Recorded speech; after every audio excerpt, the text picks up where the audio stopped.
Amen. Good morning po sa ating lahat. Pwedeng po kasabi mo sa katabi mo, Merry Christmas!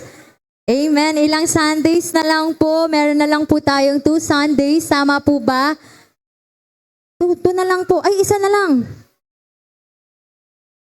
O, huwag na po tayo mag-away-away. Isa na lang at Christmas na at tayo magsa-celebrate na ng ating Christmas celebration. So welcome po sa inyong lahat, especially sa ating mga new attendees, mga new faces. You're very welcome po sa ating service, sa ating worship service, and syempre sa ating NCC family. Pwede sabihin mo sa katabi mo, hindi aksidente na nandito ka ngayong umagang ito. Ay, amen. Ayan. So ngayong umaga pong ito, tingnan po natin kung ano ang reminder sa atin ng Panginoon ngayong umagang ito. So ang title po ng ating topic ngayong umagang ito ay It is all His anyway. Sabihin mo, it is all His anyway. Ano kayang ibig sabihin nun? In Tagalog, lagi sinasabi ni Pastor Edwin sa atin, hiram mo lang yan. Sabihin mo sa katabi mo, hiram mo lang yan. Yang ganda mo, yang pogi mo, yang suot mo na napakaganda, sabihin mo sa katabi mo, hiram mo lang yan. Amen? Sige po, bago tayo mag-start, allow me to pray for you and to pray for us. Let us pray, Lord. We just want to thank you, O God, for this morning, for this brand new day, O God, that you have given us, O God.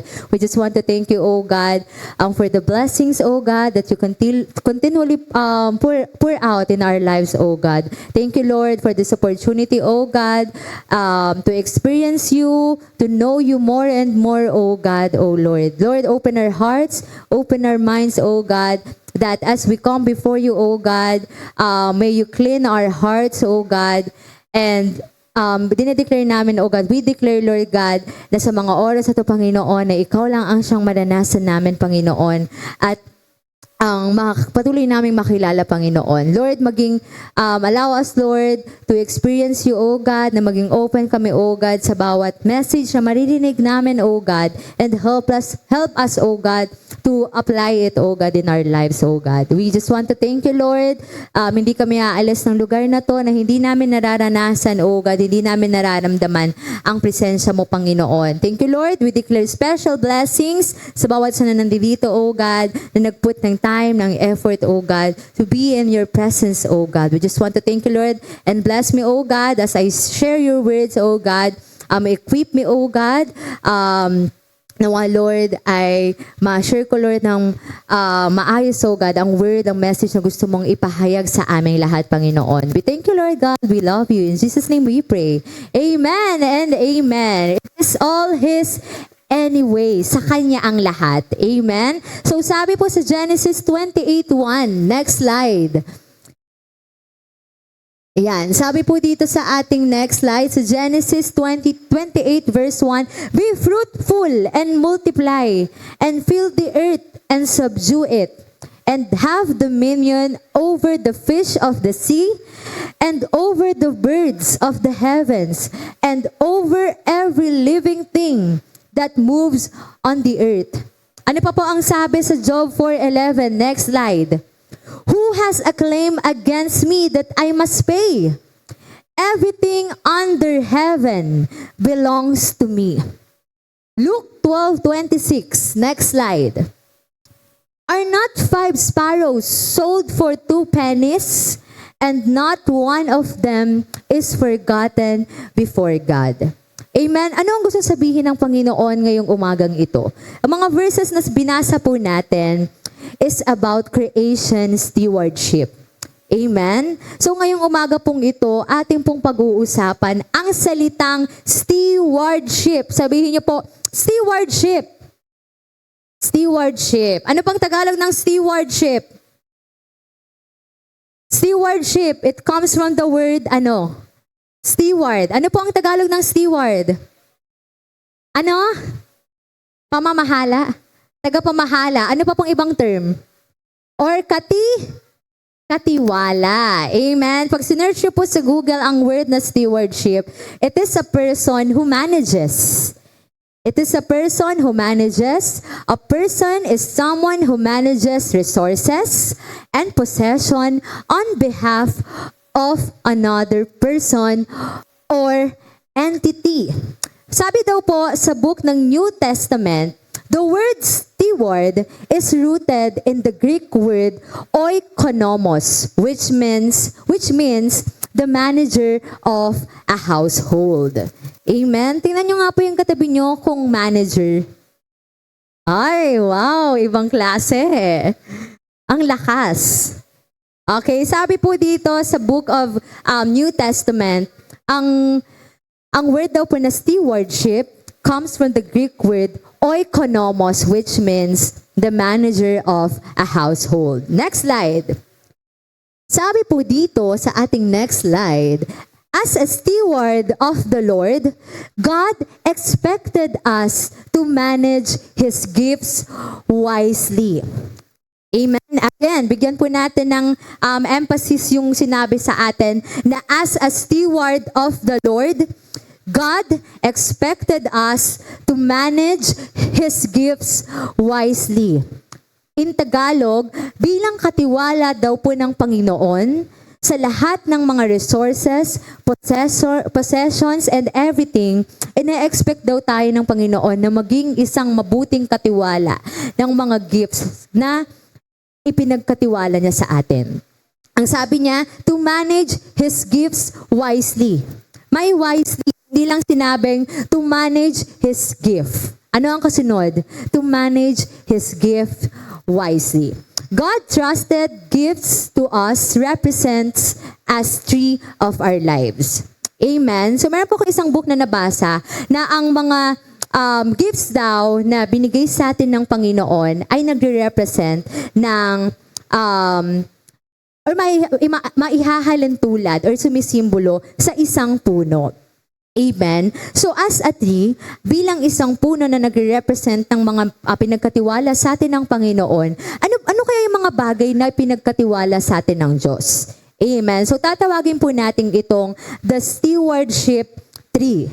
Amen. So mamaya malalaman natin, ito bang tree na to, yung composed ng mga puno na to ay meron ako.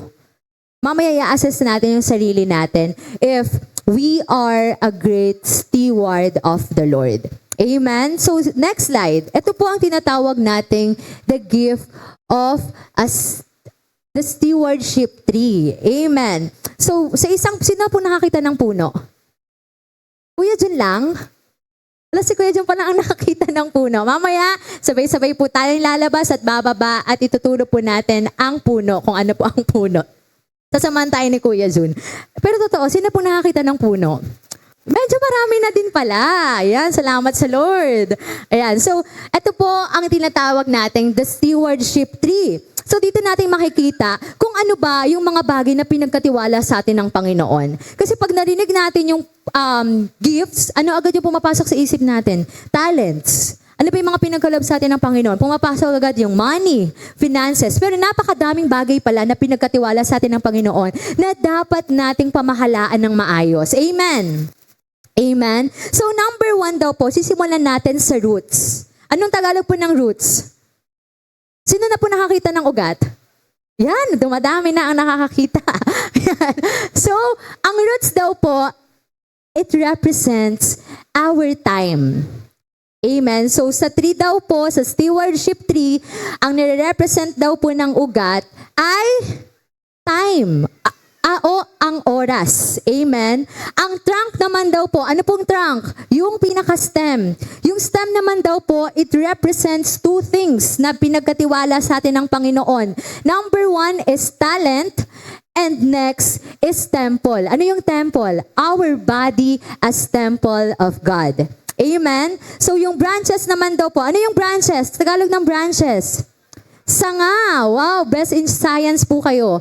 Ang branches naman daw po, it represents our treasure or money. Tingnan mo ngayon katabi mo kung may money. Wow, yaman. So next naman po natin, ang leaves. Anong Tagalog ng leaves? Dahon. Ang dahon naman daw po, ang dahon yung bumubunga, di ba? Yung mga flowers, yung mga fruits. Yung fruits naman daw po, it represents our, ano daw? Testimony. Amen. Ngayon, iisa-isahin natin kung ano ba yung kahalagahan ng mga stewardship tree na ipinagkatiwala sa atin ng Panginoon. Pero bago yon, but this tree, sabi po, needs somewhere to grow. Amen. Yung puno, kailangan mong alagaan para mag-grow. Amen. Amen po ba? May nakita po ba kayo na puno na hindi mo diniligan, na hindi mo pinaarawan, tapos nag-grow? Amen. Even yung cactus, di ba? Kapag wala siya sa...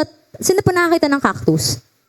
Wow! Kapag wala siya sa proper place niya, hindi siya magbubunga, di ba? Pag hindi siya naalagaan, mostly nakikita natin siya saan? Sa mga deserto, sa mga lugar na mainit.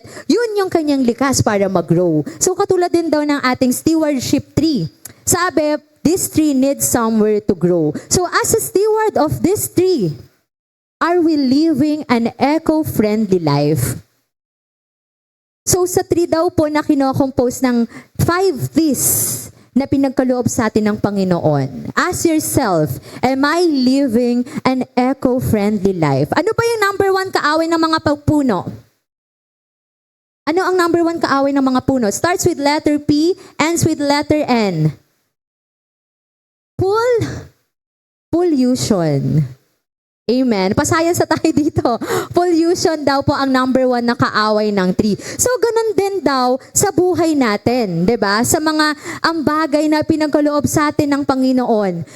Yung time from the roots, yung trunk, yung talents, and our body as temple, yung branches, yung money, yung leaves as testimony. Minsan, napupulyot din daw yung mga bagay na to. And ang number 1 enemy natin sa mga pinagkaloob ng Panginoon sa atin is yung pollution. Ngayon po, iisa-isahin natin. Pag pinabi bang pollution, literal na yung mga usok mula sa tambucho, mula sa mga machine, sa mga factory, hindi, di ba? So mamaya, alamin natin, ano ba yung mga nakakapollute sa mga resources na ipinagkaloob sa atin ng Panginoon from the time to our testimony. So ngayon po, isa-isahin natin ang 40s that God has entrusted sa buhay natin to assess para malaman natin if we are living an eco-friendly life. So number 1 T daw po natin ay yung roots. Ano daw yung roots? Time. So yan po, stewardship of time. Sabi po dyan, one important resource that God has given equally to all mankind is time. Sino nag-a-agree dito? Na lahat daw na binigay ng Panginoon sa atin, lahat tayo ay pantay-pantay pagdating sa oras. Sino dito may 25 hours? Unless meron kayong 30 hours. Lahat tayo ay 24 hours. Amen? And depende na lang yung oras mo kung paano mo siya i-manage. Amen? So, are we making the most of our limited time? So, as a steward of the Lord, napapamahalaan ba natin ng maayos yung time na binigay sa atin ng Panginoon? Amen? So, basic lang, di ba? Time. Pero napapamahalaan ba natin ng maayos yung time na binigay sa atin ng Panginoon? Ngayong patapos na po yung taon, 17 days na lang, 2025 na. Can you say that you spent your days and time well? Masasabi mo man na, 17 days na lang. Thank you Lord, na-spend ko yung day ko, yung time na binigay mo sa akin ng maayos. Na talagang makakasabi ko, time well spent and a day well spent. Amen. So sabi po sa Psalms 90:12, next slide. Sabi po sa Psalms 90:12, so teach us to number our days that we may get a heart of wisdom. Sabi sa John 9:4, sabi po dyan, we must work the works of Him who sent me while it is day. Night is coming when no one can work. Amen. God gave us 24 hours. And how do you spend it? Amen. Binigyan tayo ng Diyos ng 24 hours sa isang araw. So, paano natin ini-spend yung 24 hours na binigay sa atin ng Panginoon as a good steward? Amen. Sabi po sa nabasa ko, we are a steward of every precious second that flies into eternity. And God made us accountable for how we utilize the time that He has entrusted us. Amen. So how do you spend your time? Ano yung bagay na sa ngayong 2024, tanungin niyo pa yung sarili niyo, ano yung bagay na malaking kumain ng oras ko ngayong taon na to? Amen. Cellphone ba yan? Social media ba yan? Pakikipagmaritesan ba yan tuwing umaga hanggang madaling araw? Or ano kaya mga bagay na malaking kumain ng time natin ngayong 2024? Amen. So sabi po diyan, next slide, sa Ephesians 5:15 to 17. Look carefully then how you walk, not as unwise, but as wise, making the best use of the time because the days are evil. Therefore, do not be foolish, but understand what the will of the Lord is. Amen. Ngayong 2024, masasabi mo ba na, Lord, na-spend ko ng maayos yung time ko. Yung time ko nakasama kita at mas lalo kitang nakilala. Amen. Ang ganda po ng sinabi sa verse 16, making the best use of the time. Amen. At sa 24 hours, kung bibilangin natin, napakaraming bagay na makakapag-distract sa atin para ma-spend natin yung time natin sa pinaka-the best na paraan. Amen. Kahit ba 1 hour, meron tayong nabigay sa Panginoon na makilala natin siya. Amen. Kung wala, it's okay. It is the reminder for us sa ating lahat ngayong umagang ito na pwede tayong mag-start kung paano natin i-manage yung time natin wisely. Amen. Kung paano natin gagamitin yung oras na pinagkaloob sa atin ng Panginoon sa napakagandang paraan. Amen. Minsan kasi akala natin yung time lang. Amen. Akala natin time lang yan, sige lang, hayaan na lang natin. Pero kung gusto daw natin malaman yung halaga ng bawat oras, ng bawat segundo, or ng 1 year, sabi dito, if you want to know or realize the value of 1 year, ang tanungin nyo daw ay yung student who failed a grade. Amen. Kung gusto niyo naman daw po malaman yung value ng 1 month as a mother who gave birth to a premature baby. Amen? Sobrang halaga ng 1 month, no? Kung gusto niyo naman daw po ma-realize yung value ng 1 hour as the businessman who flight was delayed and na-miss niya yung kanyang flight. Amen? Kung gusto niyo naman daw po realize yung value ng 1 minute as the man who had a heart attack in the restaurant and the paramedic happened to be sitting at the next table and CPR saved his life. Amen? Sa CPR, yung bawat minuto ay napakahalaga. Amen? At kung gusto niyo na po malaman yung value ng 1 second, as the pilot who barely missed a head-on collision with another oncoming plane. Amen? Minsan yung 1 second, pag nagkamali ka lang kapag nasa airplane ka, magkukos agad siya ng collision. Amen? Amen? At kung gusto nyo daw pong malaman ang halaga ng 1 millisecond as the Olympic swimmer who won a silver medal. Amen? Minsan yung millisecond, tama ba yung pag-pronounce ko? Yung millisecond, napakahalaga niyan sa mga runners, sa mga sumasali sa Olympic. Minsan dikit na kayo pero mananalo ka dahil sa 0.2 lang. Amen? So how do you manage your time sa mga oras na to? At nasa time pa lang tayo. 40s yung pinagkaaloob sa atin ng Panginoon. So sa number 1 T na time, na root ng ating puno, na ma-manage ba natin ng maayos yung time natin? Amen? Sabi niya, ay, pwede natin sabihin, palpak ako sa time. It's okay. Hindi pa naman huli ang lahat. Amen? Meron ka pang 17 days to correct yung practice na nakagawian mo noon. Pwedeng nag-spend ka ng 15 hours sa cellphone. Baka pwede mong gawin 2 hours a day na lang.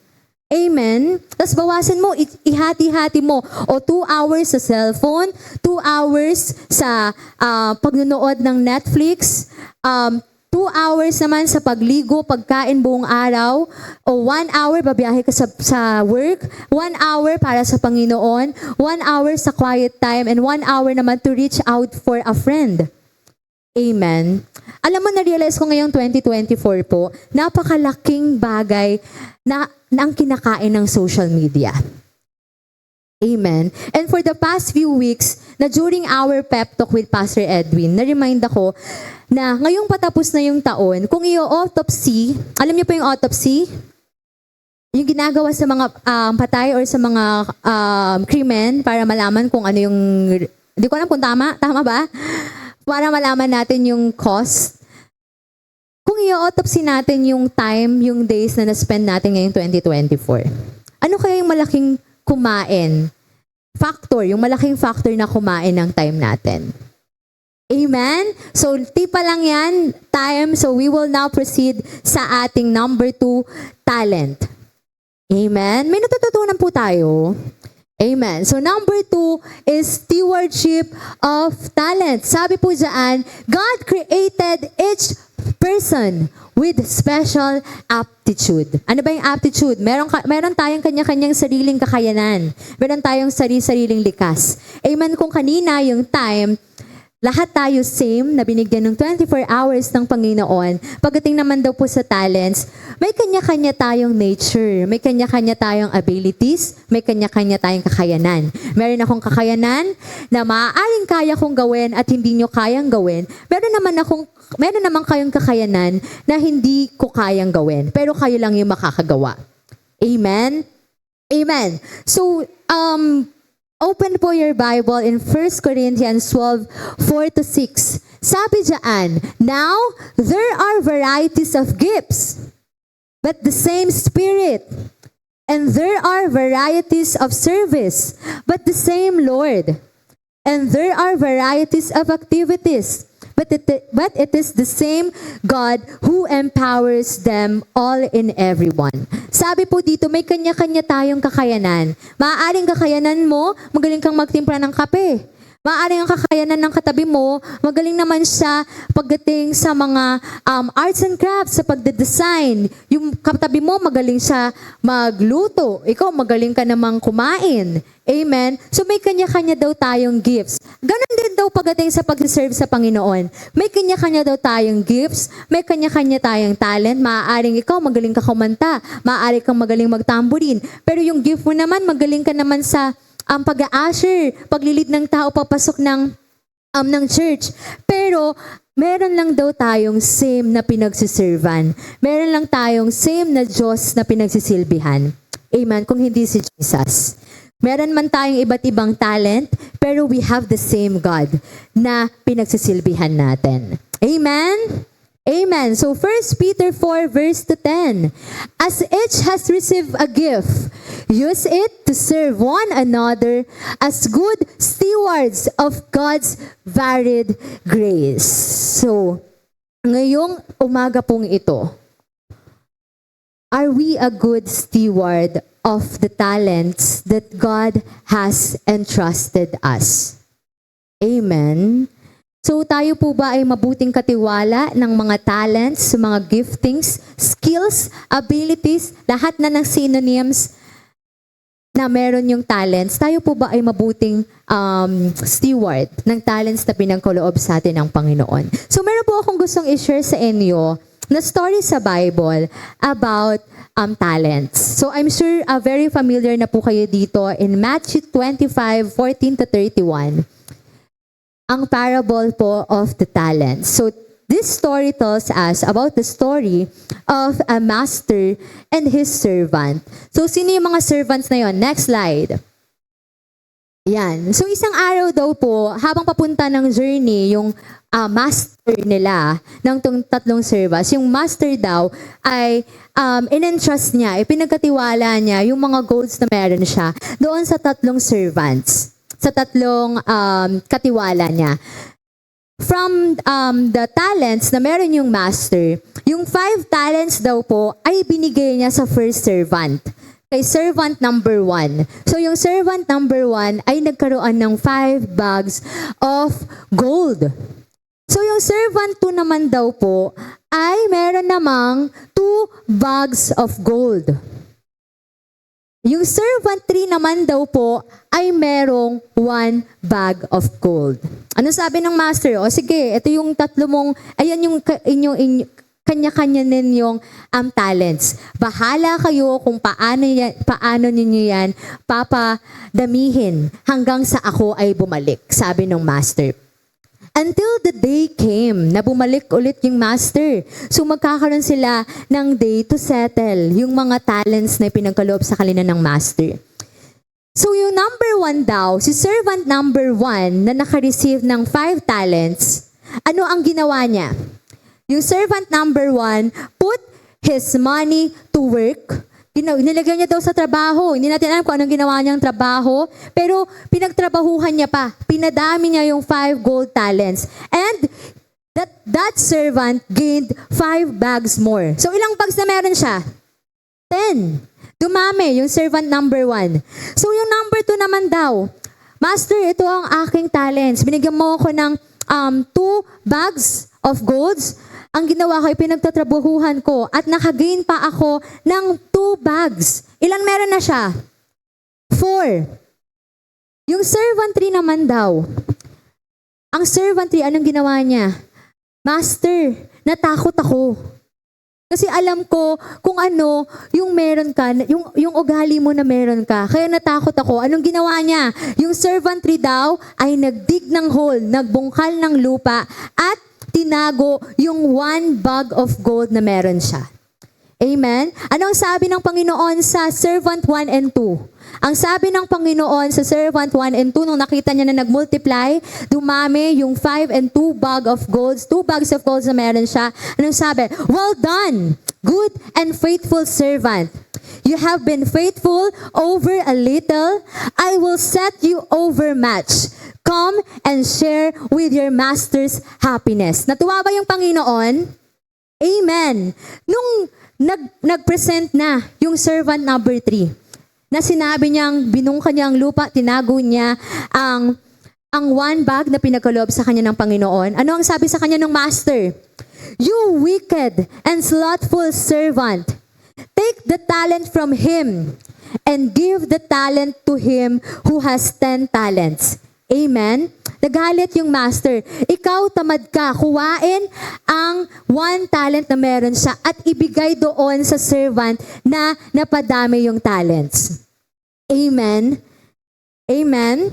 Sabi dito, pag binasa po natin tuloy-tuloy, ang sabi pa nung master doon sa servant number 3, cast the worthless servant into the outer darkness. Ipinatapon daw po yung servant number 3 na tinago lang yung talents niya sa madilim na lugar. Sabi dito, yung lugar na po na iyon, that place, there will be weeping and gnashing of teeth. Amen. So ngayon, ask yourself, how are you using your God-given talents? Ikaw ba yung servant number 1? Na binigyan ng master ng 5 talents at pinunta niya sa pagtatrabaho at napadami niya. Kagaya ng servant number 2 na binigyan ng Panginoon ng 2 bags of golds at napadami niya. O ikaw yung servant number 3 na nagdig ng hole, na bumungkal ng lupa at ibinaon lang yung talents na meron siya. Amen. So sabi po dito sa 1 Timothy 4:14 to 16. Next slide. Do not neglect the gift you have, which was given by the prophecy when the council of elders laid their hands on you. Practice these things, immerse yourself in them, so that all may see your progress. Amen? So ano po ang ginagawa natin sa talents na binigay sa atin ng Panginoon? Amen? Sa talents, sa giftings, sa skills, abilities na ipinagkaloob sa atin ng Panginoon. Kagaya ba tayo ng first and second servant na pinadami, na minultiply yung talents na pinagkaloob sa kanya ng Diyos? Or kagaya tayo ng servant number 3 na ibinaon lang. Amen? Na tinago lang. And minsan, the more na tinatago natin yung mga talents na meron tayo, hindi natin siya nadidiscover. Amen? Meron ba sa inyo na as you serve the Lord, na-realize nyo na, marunong pala ako magganito? Hindi ko alam, marunong pala akong sumayaw ng I am the flower quickly fading. Anong title po nun? Ha? Who am I? Buti na lang. Buti na lang pala, inalaw ko yung kasama ko na i-push ako na sumayaw ng Who am I? Nalaman ko na pang showtime pala yung yung galawang ko. Magaling pala ako pagdating sa mga pag-aatado ng pagkain. Buti na lang inalaw ko si Lord na gamitin ako. Amen. And minsan, yung even the smallest skills na meron tayo, malaking impact siya sa gawain ng Panginoon. Amen? Sino na lang mag-aayos ng shares kung walang talent yan? Amen? Sino na lang yung paghihiwa ng mga lesson? Amen? Sino na lang yung mga magmamap? Sino na lang yung mag-aayos sa mga bumbilya natin dyan? Amen? Even the smallest skills na meron tayo, ay meron siyang impact sa gawain ng Panginoon. Amen? Sabi mo sa katabi mo, yang kaya mo, ikaw lang ang makakagawa niyan. Amen. So everyone sa atin, we are the body of Christ. Amen. Lagi kong sinasabi sa atin to, mag-start pa lang tayo ng anniversary. We are the body of Christ. Amen. God is the head of this church and we are the body. Amen. And katulad ng isang katawan, may kanya-kanya tayong function. Amen? May kanya-kanya tayong likas na gagawin. At tayo lang yung makakagawa noon para makapagbigay ng kapurihan at glory sa gawain ng Panginoon. And this time, I hope na na-encourage tayo sa kwento ng tatlong servant. Amen? May we always choose to be the servant number 1 na piniling i-multiply yung talents. Amen? Na hindi niya ipinagdamot, hindi niya ibinaon sa lupa yung talents na ipinagkaloob sa kanya ng Diyos. Amen? Amen. May natututunan po tayo. So lastly na lang, number 3, na T ng ating stewardship tree is the stewardship of our body as temple. Amen. Sabi po dyan, as creatures of God, we do not own our physical bodies. We are basically steward of our bodies. Tayo daw ay, even yung katawan natin, hiram lang natin to. Amen? Kung ayaw mo sa hindi, hiram lang natin siya. Okay?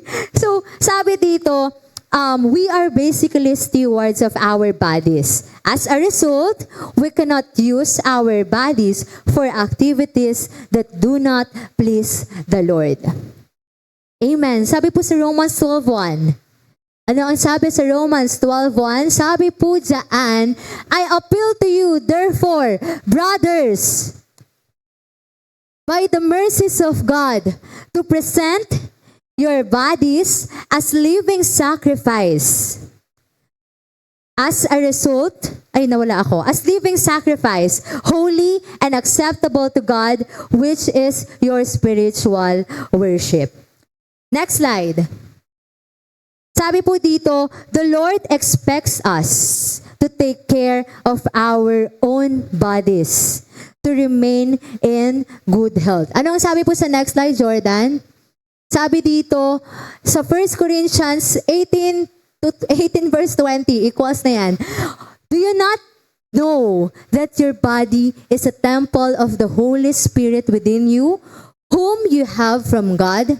You are not your own, for you were bought with a price. So glorify God in your body. Ang ganda no, sabi po dyan, you were bought with a price. Amen. Hindi ka, sabi nga lagi ni Ate Rax, you are not just. Hindi ka lang basta-basta.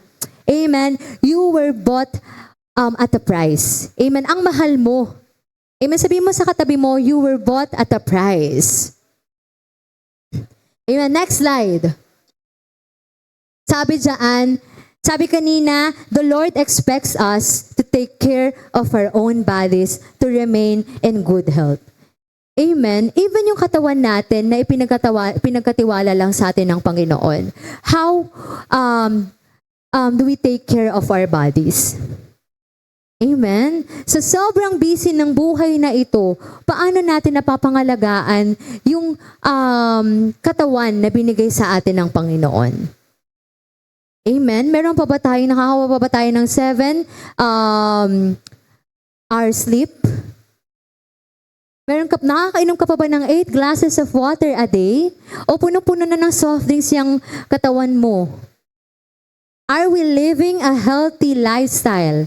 Amen? Nung ginagawa ko dito, sobrang guilty ko rin. Sabi ko, oo nga no, even yung mga katawan natin, pinagaloob lang siya sa atin ng Panginoon. And we must be a good steward, even sa body na pinagaloob sa atin ng Panginoon.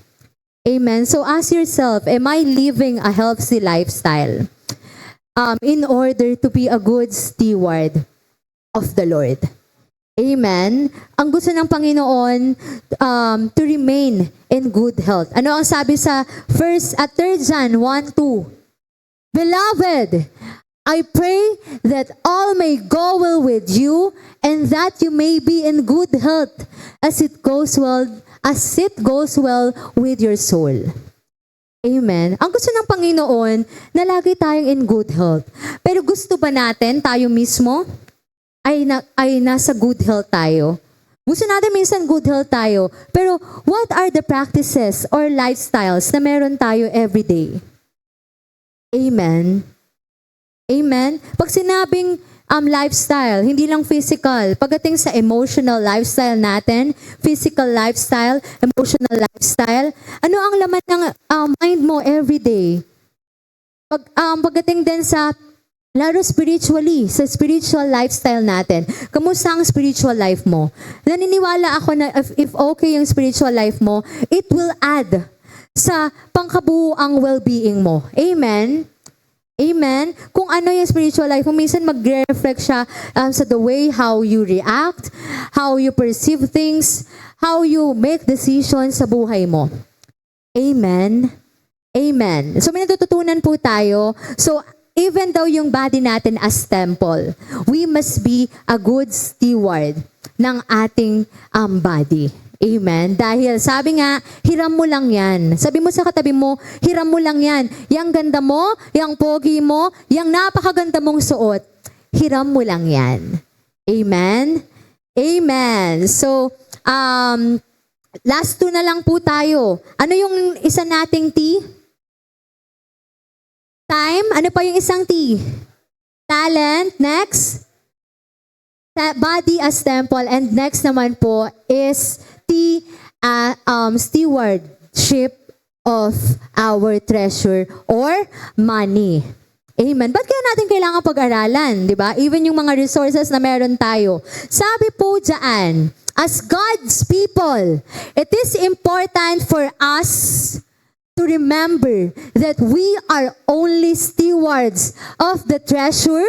Ano yung mga treasure na yan? Possessions, ari-arian na meron ka, money, at kung ano pang lahat. Treasure that God has entrusted us. Sabi dyan, we have to return unto Him what is due to Him. Amen. Basahin po natin yung Malakay 3:8-10. Sabi po dyan, will a mere mortal rob God? Yet you rob me, but you us. How are we robbing you? In tithes and offerings, you are under a curse, your whole nation, because you are robbing me. Number 10, bring the whole tithe into the storehouses, that there may be food in my house. Test me in this, says the Lord Almighty, and see if I will not throw open the floodgates of heaven and pour out so much blessings that there will be no room enough to store it. Amen. Sa tingin niyo po, why does God care how we handle money? Bakit sa tingin niyo even yung money as steward, nire-remind tayo ng Panginoon to handle our resources money? Bakit? Dahil it might cause us pain. Amen. Yung money, grabe makasakit sa atin, sa tao. Naniniwala ba kayo? Ano pa? Bakit tayo nire-remind ng Panginoon to handle our finances wisely? Hindi lang to handle your finances. Hindi lang handle. Sabi, handle your finances wisely. Bakit? Number 1, it might cause us pain. Number 2, God knows that money can be our primary competitors for our attention and devotion to the Lord. Tama o hindi? Amen? Sabi po sa Malakay 6:19 to 21, "Do not lay up for yourselves treasure on earth, where moth and rustle destroy, where thieves break in and steal. But lay up for yourselves treasures in heaven, where neither moth nor rust destroy, where the thieves do not break in and steal. For where your treasure is, there your heart will be also." Amen. Kung nasan daw yung puso natin, kung nasan daw yung treasure natin, nandoon din daw po yung puso natin. Sabi po dito sa 1 Timothy 16:20 to 21. Next slide, Kuya Jordan. Next slide. Next slide. Sabi po sa 1 Timothy 16:20, "Timothy, guard what has been entrusted to your care. Turn away from godless chatter and the opposing ideas of what is falsely called knowledge, which some have professed and in so doing have departed from the faith. Grace be with you all." So number one question, how are you handling your finances? As a student, as an employee, or as a husband or wife? Are you faithful of the finances that God has entrusted you, whether it is big or small? Amen. Pag finances or mga treasures, paano tayo nagiging mabuting katiwala nung mga finances na pinagkaloob sa atin ng Panginoon? Amen. Dahil nga God cares kung paano natin i-handle yung pera. Dahil nga alam ng Panginoon na yung pera yung minsan nakakapagpasakit sa atin. Yung number one na magkukos ng too much pain sa ating buhay. So how do you handle your treasure? Amen. Isang beses lang sinabi at hindi sinabi ng Panginoon na itest natin siya. Amen. At kung isa-search natin sa Bible, isang beses lang sinabi ng Panginoon yung word na test. Saan niya sinabi? Sabi niya sa book ng Malakay, "Test me in this, says the Lord Almighty, and see if I will not throw open the floodgates of heaven and pour out so much blessing that there will be no room enough to store it." Saan tayo tinest ng Panginoon? Tinest tayo ng Panginoon in giving, in blessing to His kingdom. Amen? Minsan, we want to receive. Amen? And then sabi, sa isa sa mga book ng binasa ko, the key to receiving is giving. Amen? Amen? And we do not have to wait to have a stable life, to have a stable work, to be a blessing sa kingdom ng Panginoon. Amen? Amen? At alam niyo po ba, isa sa pinagpapasalamat ko sa Panginoon, na bata pa lang or nag-aaral pa lang ako, na still na sa amin, through preaching, sa mga preaching ni Pastor Edwin ni Ate Rax, yung tithing and offering sa Panginoon. Amen. Naalala ko po noon, 17 years old data ako, na nag-start ako 16, tapos unti-unti, natuto ako na mag-tithes, na mag-bless, mag-give sa gawain ng Panginoon. Amen. And naging routine siya ng aking buhay. At walang magtuturo sa atin to be a blessing in this church, sa buhay ng ibang tao. Kung hindi minsan, yung church din. Amen. Amen. At pinagpapasalamat ko sa Panginoon na the moment nung nag-start ako, nasa tunay ang sinabi niya sa Bible na test me in this. Amen. At makikita niyo kung paano ko bubuksan ng langit ay bubuhos yung mga pagpapala sa ating buhay. And from that moment hanggang ngayon na naging faithful ako sa pagtatanim sa gawain ng Panginoon. Napakabuti ng Panginoon dahil hindi niya ako pinabayaan. Mukha lang po talaga akong payat, minsan mukha akong gutom, pero hindi ako pinabayaan ng Panginoon. Amen. Amen. Minsan masasabi, manilisan lang, grabe Lord, amazing ka. Amen. And habang tumatagal, ma-realize mo na pag naging faithful ka sa pagbibigay sa gawain ng Panginoon, makikita mo. Minsan yung talagang, oh Lord, last ko na to ha. Talaga namang faithful ang Lord na i-bless ka niya at papakita niya sa buhay mo na hindi ikaw yung gumagawa ng ways sa buhay mo on paano ka magiging blessed. Amen. We will do the work, pero God will do the rest. Amen. Cliche mang pakinggan, pero this is my personal testimony na talagang kikilos ang Panginoon pag naging faithful tayo sa kingdom niya. Sa pagtatanim at pag-bless sa kingdom niya. Amen. Sabi sa 2 Corinthians 9:6-7, the point is this: whoever sows sparingly will also reap sparingly. And whoever sows bountifully will also reap bountifully. Each one must give as he has decided in his heart, not reluctantly or under compulsion, for God loves a cheerful giver. Pero minsan naman, tanim ka ng tanim sa gawain ng Panginoon, pero wala sa puso mo. Ang sabi dito, ano ang gusto ng Lord? God loves a cheerful giver. Kahit gaano pa kaganda yung iprepresent mo, kahit gaano ka pa yung kalaking ibibigay mo sa Panginoon, pero pag wala sa puso, wag na lang nating ibigay. Amen. Ano ang reminder dito? God loves a cheerful giver. Ang nakikita ng Panginoon is yung puso natin na may kagalakan as we give. As we become a blessing sa gawain ng Panginoon. Ano ang promise ng Panginoon? Ang sabi niya, test me in this. Ano ang promise ng Panginoon? Sabi sa Matthew 6:33, seek first the kingdom of God and His righteousness, and all these things will be added unto you. Ano yung all these things? More than pa siya sa finances na ipinagpipray mo, more than pa siya sa relational na pinagpipray mo. And minsan, yung all these things na sinasabi mo, more than pa sa money na pinagpipray mo. Amen? Ang higit sa lahat, yung satisfaction sa puso. Yung mga intangible things. Tama ba? Intangible things yung mga hindi natin nahawa. Tangible. Intangible yung mga bagay na nakikita natin. More than pa sa tangible things na nahahawakan natin yung ipagkakaloob sa atin ng Panginoon. So next question.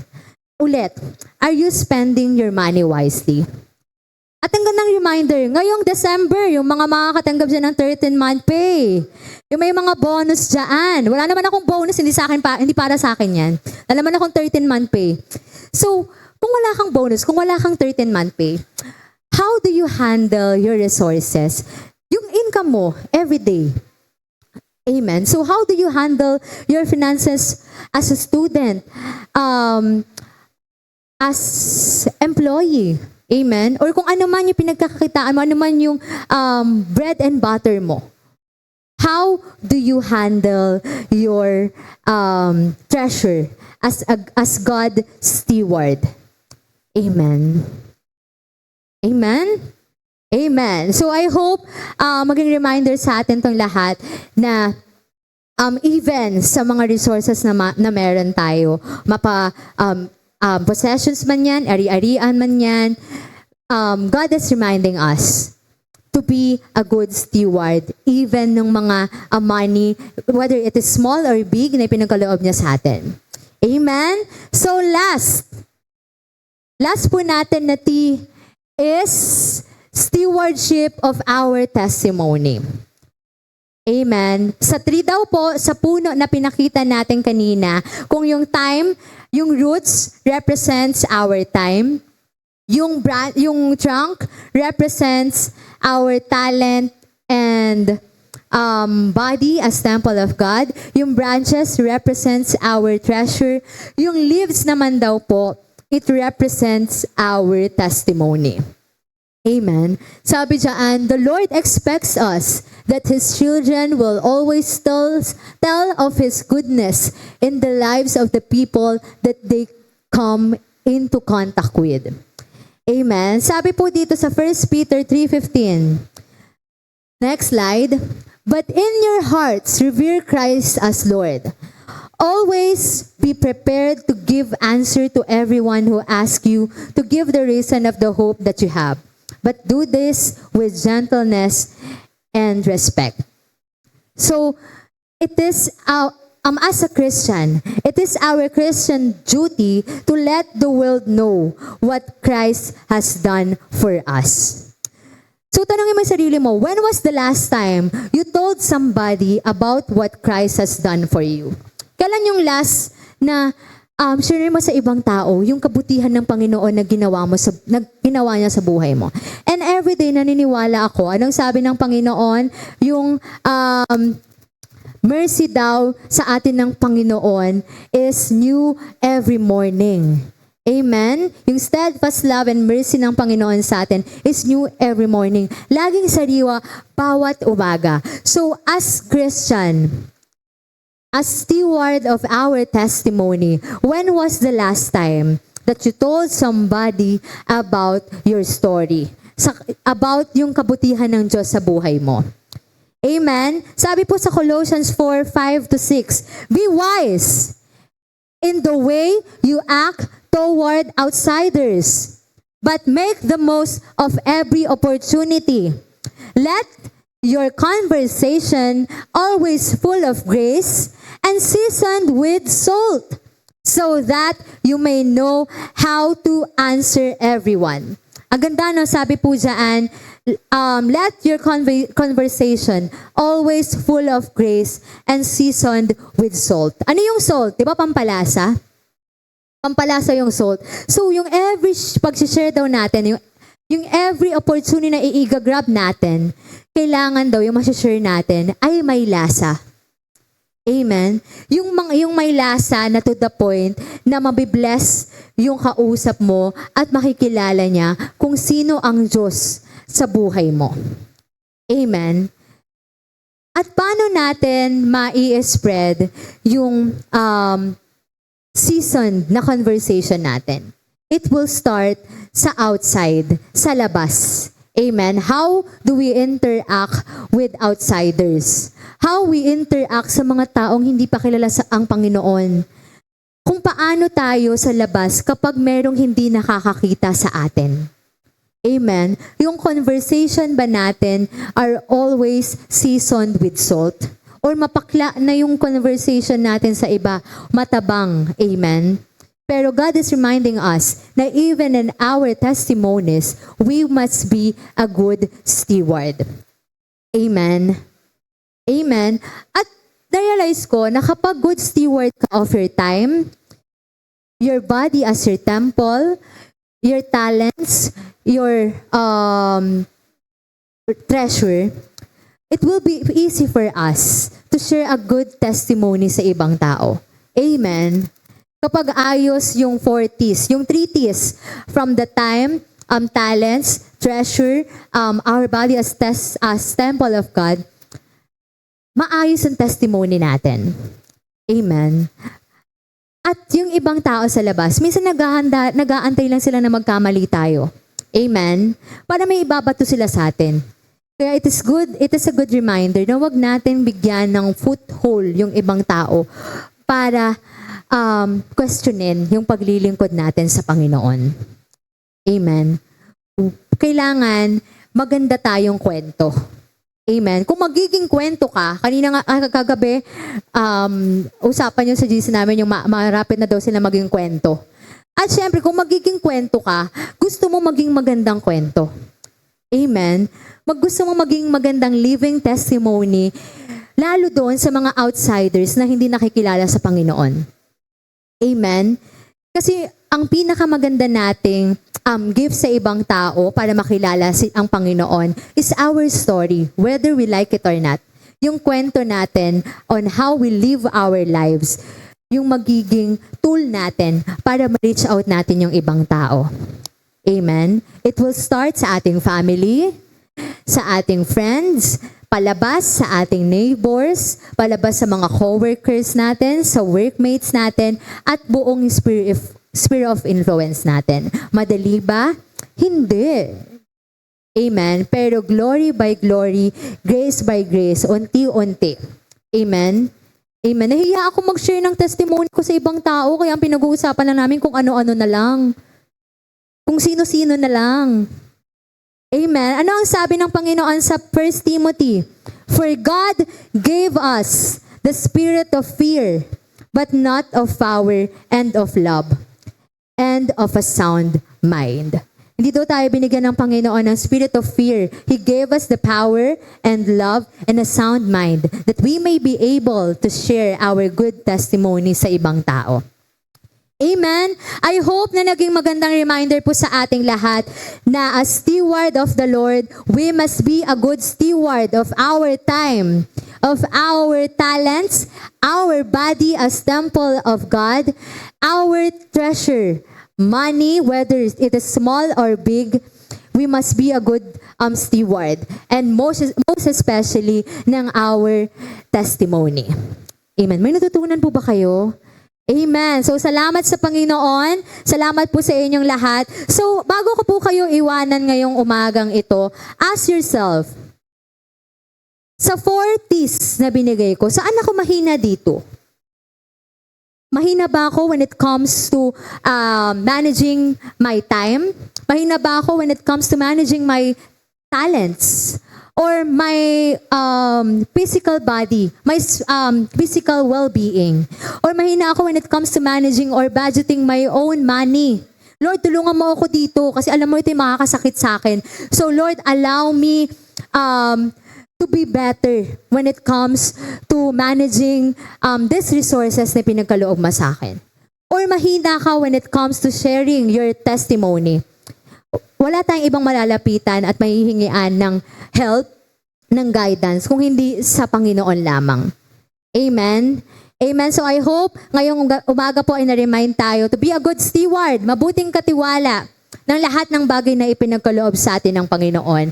And nawa yung testimony natin ay maging fragrance sa buong tao na makakakilala sa atin. Yung humahalimuyak. Alam niyo yung pabango na pag nag-spray, humahalimuyak. Yung pag naklakad ka pa lang sa room, maaamoy na, ay, ang ganda na ang bango mo. Amen. Our words must be seasoned with salt, and our testimony must be a good fragrance sa bawat tao na may encounter natin. Amen. Tayo po tayong lahat and allow me to pray for you. Lord, thank you, O God, for this morning. Thank you, O God, for reminding us, O God, to be a good steward of the time, talents, our bodies, O God. Lord, even our manis, Lord, na ipinagkaloob mo sa amin, Panginoon. Our testimonies, Panginoon. Lord, naniniwala kami, O God, na lahat ng bagay ay sa'yo, O God. Wala kaming pagmamayari, Panginoon. Lahat ng bagay ay hiram lang namin, O God. Kaya, Lord, teach us to number our days. Teach us to budget the money, O God, that you entrusted us, O God.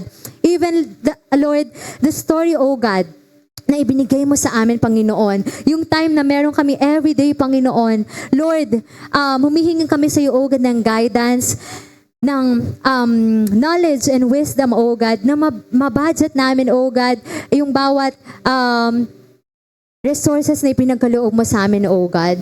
Lord, turuan mo kami, Lord, na maging mabuting katiwala, na maging mabuting steward, O God. At sasabihin mo sa amin, Panginoon, darating ang araw na sasabihin mo sa amin na good, well done, good and faithful servant, O God. Salamat, Lord God. Sa iyo namin, Lord, inaalay, Lord God, ang buhay namin, Lord God, ang lahat na meron kami, Panginoon, ay sa iyo lamang, O God. Lord, tulungan mo kami, O God, to multiply, to work, O God, ng merong excellence, O God, ng lahat ng gagawin namin, Panginoon. Nawa, Lord, ikaw, Lord, na makita sa amin ang presensya mo, ang maamoy sa amin, Lord God, ang maranasan sa amin, Lord God, ng mga outsiders, O God, ng sphere of influence namin, Panginoon, na ikaw lang, Lord, ang mag-glorify sa aming buhay, Panginoon. Salamat din sa pagkakataon na matuto, O God, sa mga practical teachings na ito, Panginoon. Thank you, Lord, for the opportunity. Sa inang namin, Lord, inaalay, Lord God, ang buong araw na to, O God, ang buhay namin, O God, ang lahat-lahat sa amin ay sa iyo lamang, Panginoon. We just want to thank you, Lord. We love you. In Jesus' name we pray. Amen and amen.